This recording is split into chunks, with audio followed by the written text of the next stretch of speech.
방치된 식물, 관리가 되지 않은 식물, 이제는 결단할 때입니다. 빨리 죽는 것도 문제지만 너무 잘 커서 감당 안 되는 것도 문제입니다. 무조건 버리는 게 답일까? 그렇지는 않습니다. 우리가 관리만 잘하면 새롭게 새로운 모습으로 우리가 예쁘게 관상할 수 있는, 힐링할 수 있는 그런 식물로 키울 수가 있습니다. 죽지 않아서 방치된 식물, 너무 스트레스 받지 않습니까? 스트레스를 받지 않으면서 식물을 예쁘게 키울 수 있는 방법, 그리고 우리가 집에 들어왔을 때 편안한 안식처를 제공해 줄 수 있는 녹색 식물들을 장점, 이거를 최대한 살리면서 우리가 스트레스 받지 않고 우리가 힘들어하지 않고 그리고 우리에게 이로운 점을 줄 수 있는 그런 예쁜 식물들을 키울 수 있는 방법, 우리가 거기에 대해서 한번 알아보도록 하겠습니다. 제가 이번에 식물을 관리하고 보게 된 거는 떡갈고무나무, 홍콩야자, 그리고 몬스테라, 그리고 금전수, 이런 식물들이 있었습니다. 이 대부분의 식물들이 가정집에서 가장 흔하게 많이 키울 수 있는 식물들이죠. 아마 여러분들도 이런 식물들을 지금 또 현재 키우고 있을 거라고 생각이 듭니다. 왜냐, 이런 식물들이 실내에서 관엽식물로, 공기정화식물로는 정말로 각광받고 키우기 쉽고 관리가 편하다고 해서 우리가 집에서 하나쯤 키우고 있는 식물들입니다. 식물들도 신경망이 있습니다. 이런 식물들도 마찬가지고 모든 식물들도 마찬가지겠죠. 이런 식물들도 신경망이 있습니다. 세포가 다 있고요. 잎이 처지거나 뿌리가 휘어지거나 줄기가 처지거나 그리고 갈변하거나 반점이 생겼을 때 몸에는 이상 반응이 있다는 것입니다. 잎끝이 타들어가고 기울어졌을 때 어떤가요? 식물한테 아파 보이죠. 근데 어떻게 해야 될지 잘 모르겠죠. 그럴 때 난감할 때가 있습니다. 대체적으로 식물을 구성하고 있는 것은 3등분으로 다 구성하고 있어요. 잎, 줄기, 뿌리. 그렇습니다. 영양소는 어디서 먹나? 뿌리에서 대부분 다 먹죠. 근데 광합성을 해서 잎에서도 추출합니다. 그렇지만 우리 실내에서 우리가 태양을 잘 보고 있는 그런 공간이 있다면 좋겠지만 그렇지 않는 공간도 많이 있습니다. 그래서 대부분의 영양소 흡수라든가 지탱할 수 있는 힘은 뿌리에서부터 된다고 보시면 되겠습니다. 그렇다면 잎에서부터 문제가 생겼다는 것은 아무래도 뿌리에 문제가 있다는 것이죠. 그렇다면 뿌리에 뭐가 있죠? 그럴 때는 흙이 있습니다. 토양이 있는 것이죠. 화분에도 화분집이라는 게 있어가지고 우리가 화분의 크기와 그 식물에 맞게끔 구성을 하고 있습니다. 근데 잎끝이 타들어가거나 기울어졌을 때 식물한테 전체적인 뿌리가 지탱할 수 있는 힘이 많이 부족하다는 것이죠. 식물도 생명이라 하나로 모든 것이 연결되어 있습니다.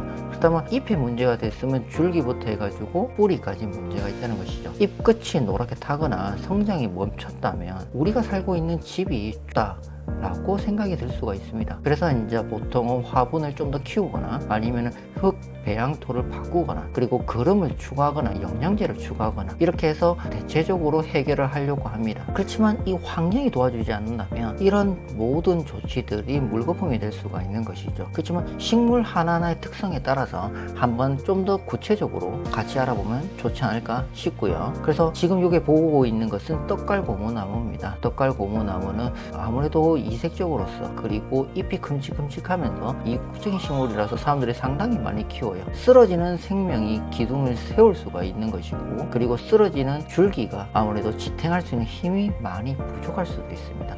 그래서 기울어지는 고무나무는 지지대가 없으면 힘을 잃을 수도 있어요. 근데 뿌리가 왕성하면 어떨까요? 뿌리가 이 모든 기둥 전체를 지탱할 수 있는 힘을 발휘하겠죠. 그렇다면 이 뿌리가 지탱할 수 있다면 뿌리의 영양소를 흡수할 수 있는 배양토가 왕성해야 되겠죠. 근데 우리가 사용하고 있는 인공 배양토는 이게 융기가 떨어지고 그리고 세월이 흘러가고 시간이 흘러갈수록 배양토의 안에 있는 피트모스가 굳어버리는 현상이 있습니다. 이게 방치됐을 때 이루어지는데 이게 식물을 한번 방치되고 나서 관리가 잘 안 된다면 이거를 계속적으로 굳어지고 그 뒤로는 풀어지지가 않아요. 물을 줘도 이게 풀어지면서 머금고 있어야 되는데 지들이 응축해버리게 되면 문제가 되는 것이죠. 그래서 오래된 흙을 뿌리가 지탱을 할 수가 없어요. 그래서 흙을 보충하거나 튼튼한 지지대를 설치해야죠. 근데 지지대만 설치한다고 될까요? 토양에 영양소가 없기 때문에 결과적으로는 뿌리는 영양 흡수를 못하고 뿌리는 도태됩니다. 그러면 줄기로 영양이 되고 잎에도 영양이 가는 것이죠. 그래서 이거 같은 경우에는 오래된 흙을 모두 다 드러내고 새로운 흙가리로 진행돼 갖고 윤기 나는 흙으로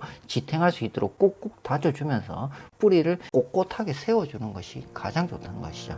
떡갈 고무나무나 벵갈 고무나무나 일반 고무나무나 고무나무 계열에는 줄기로서 성장을 하고 그리고 뿌리가 굵게 자라는 특징이 있어가지고 뿌리에 윤기 나는 영양흑은 필수 소재라고 보시면 아주 좋을 것 같습니다. 그래도 요 옆에 있는 홍콩 야자는 어떨까요? 과감하게 가지치기를 한다 할지라도 홍콩 야자는 줄기에서부터 새순이 돋아나는 속도가 상당히 빨라요. 성장이 쉽다는 것이죠. 그래서 뿌리로서가 아니고 줄기로서 이게 삽목도 상당히 쉬운 식물이기 때문에 조금 기울어지거나 형태가 흐트러지더라도 과감하게 줄기치기를 그리고 가지치기를 조금 더 바짝 잘라주시면 홍콩 야자는 예전의 모습으로 어린 모습으로 그렇게 급성장할 수 있는 그런 계기가 됩니다. 키만큼 홍콩 야자가 자른 만큼 더 건강해진다는 것이 가지치기의 그런 핵심이 될 수가 있어요.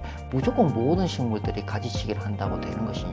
또 그렇지는 않습니다. 줄기가 성장이 없는 식물들도 있습니다. 그래서 일조량과 토양만 잘 받쳐준다면 가지치기로서 홍콩 야자는 좀 더 깨끗하고 좀 더 쾌적하고 우리가 원하는 예쁜 식물로서 키울 수가 있는 것이죠.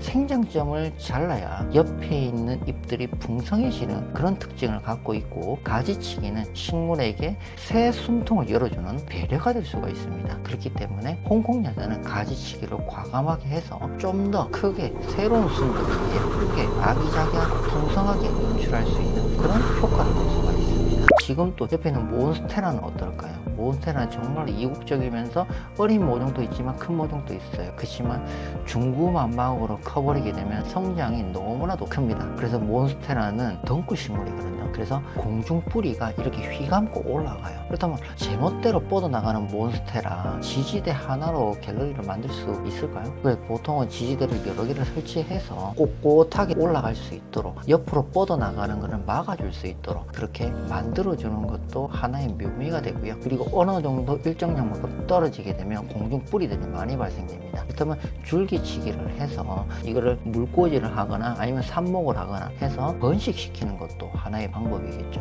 덩굴 식물의 특징을 조금만 헤아려 주신다면 식물들의 특성을 살려서 그리고 이국적이면서 예쁜 모습으로 몬스테라를 키울 수가 있습니다.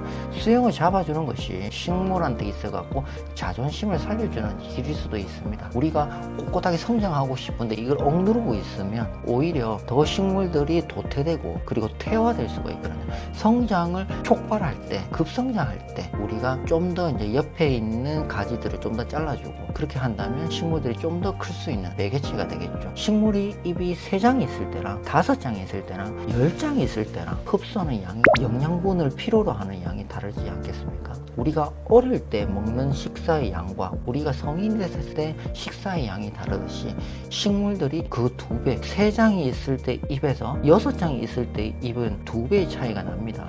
그렇다고 해서 2배의 영양소를 먹는 것은 아니지만 3장이 있을 때 영양소보다는 많이 먹는 게 맞다는 것이죠. 그렇다면 우리는 어떨까요? 같은 토양에서 똑같은 토양이 있는 데에서 화분은 그대로 있으면서 집은 그대로고 물 주는 것도 똑같아요. 그러면 어떨까요? 야는 잎이 늘어나면 늘어날수록 영양소가 부족하겠죠. 그렇게 되면 식물한테 있어가지고 상당히 괴로움을 주는 것입니다. 영양소가 부족한 상태에서 입장을 늘어놔야 되고 지는 죽지 않으려고 발버둥 주는 것이죠. 그럼 영양소를 더 먹기 위해서 뿌리를 더 많이 뻗어나갈 것이고 찾아 나왔으면서 뒹굴뒹굴 감겨 올라가는 것이죠. 그래서 덩굴 식물들 같은 경우에는 계속적으로 성장하면서 위로 기울어지거나 아니면 밑으로 처지거나 이렇게 해서 정글이 될 수도 있다는 것이죠. 덩굴 식물은 몬스테라는 특히 공중 뿌리가 징그럽게 자랄 때가 있습니다. 이것도 이국적이면서 매력적이고 이것도 관상용 포인트가 될 수가 있는데 공중 줄기를 함부로 이렇게 팍팍 자르게 되면 손구멍이 막혀갖고 생명줄 자체가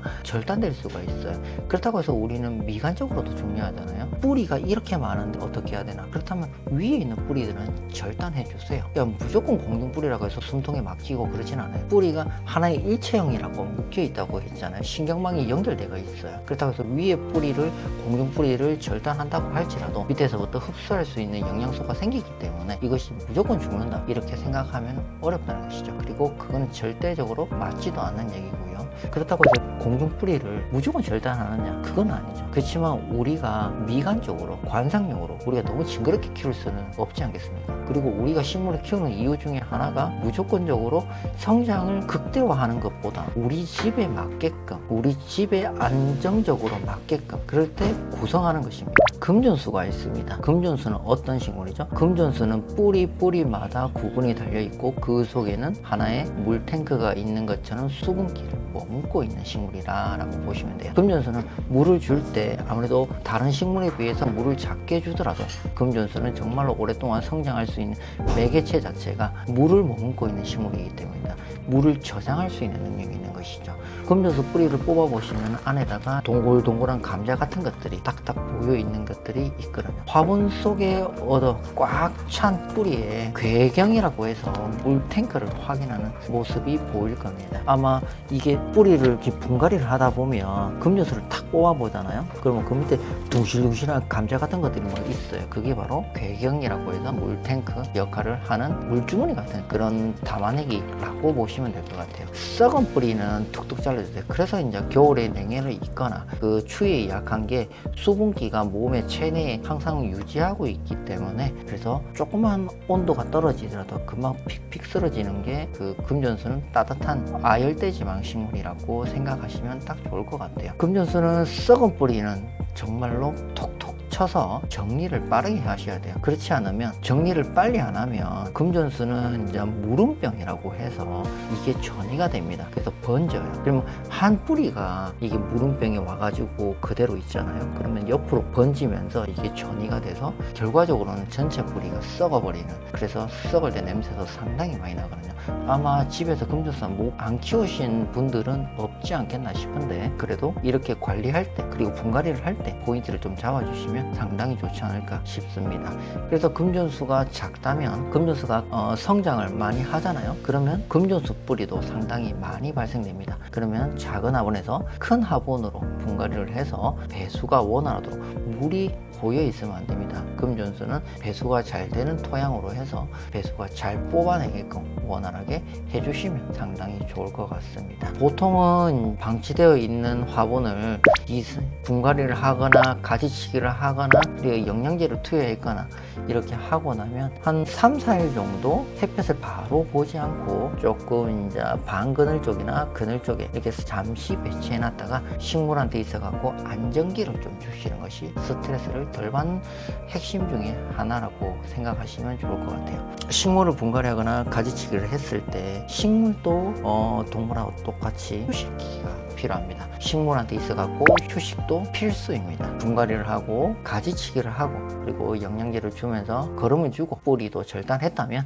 이런 화분들은 반그늘이나 그늘에 옮겨서 좀 휴식을 취할 수 있는 안정기를 좀 해주시고 그리고 한 2, 3일 뒤에 베란다가 있거나 아니면 남향지면 햇살이 잘 보이는 쪽으로 옮겨주시면 상당히 식물한테 있어가지고 적응이 빠르게 스트레스 없이 이렇게 금방 키울 수 있는 아주 좋은 모습으로 성장을 도와주는 역할을 한다고 보시면 되겠습니다. 일반적으로 우리가 수족관이라든가 어항을 볼 때 물을 줄 때 수돗물을 바로 넣으면 이게 박테리아하고 이런 미네랄 때문에 안 되잖아요. 그래서 한 2, 3일 정도 상온에서 수돗물을 그대로 놔두고 박테리아를 좀 뿌려주면서 물을 희석시켜주면서 그런 다음에 적응을 해야지 물고기들의 안정기를 찾거든요. 그거랑 똑같이 식물들도 안정기가 필수적으로 필요한 것이죠. 그래서 이렇게 식물을 관리를 하다 보면 집에는 쾌적한 환경을 유지할 수 있는 데 아주 큰 도움이 되지 않을까 싶습니다. 식물은 주인이 어떻게 존중하고 어떻게 관심을 가져주고 그리고 어떻게 보살펴 주느냐에 따라서 식물은 사람에게 그리고 식물은 주인에게 맑은 공기를 제공하면서 정말로 예쁘게 새순을 올려주는 그런 산뜻한 모습으로 보답하지 않을까 싶습니다.